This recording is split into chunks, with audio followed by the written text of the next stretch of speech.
All right, we are going to be working on adding and subtracting fractions. If you're one of my students, we are working on mixed space practice number 8. This happens to be on Wednesday, so day 3. So 1/3 plus 2/5. So when you're adding fractions together, you need to make sure you have a common denominator. Your denominator is the bottom number. Okay, so you're looking for the least common multiple of 3 and 5. If you need to, you can list your multiples of your denominator. So multiples of 3, 3, 6, 9, 12, 15, 18, and I just list several, and then I start the other number, 5, 10, 15, and you want to keep going until you have a number that's on both lists, right? And if you can see that 3 times, like this least common multiple of 3 and 5 is 15, and you don't need this part, that's absolutely okay. All right, so these are going to become over 15.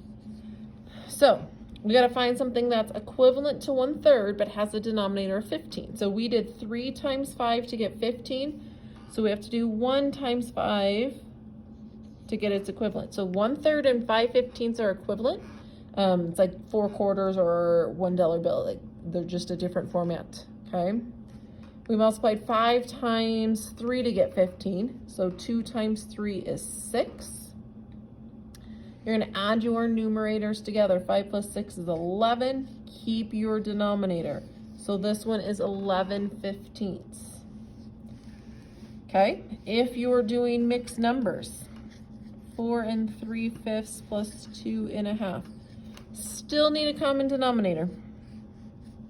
Between 5 and 2, it's going to be 10.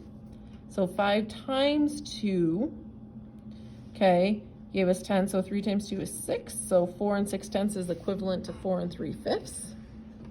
Keep your whole number 2. This becomes over 10. So 2 times 5. So 1 times 5 is 5. We're going to add those together. Add your numerator. 6 plus 5 is 11 over 10. 4 plus 2 is 6, right?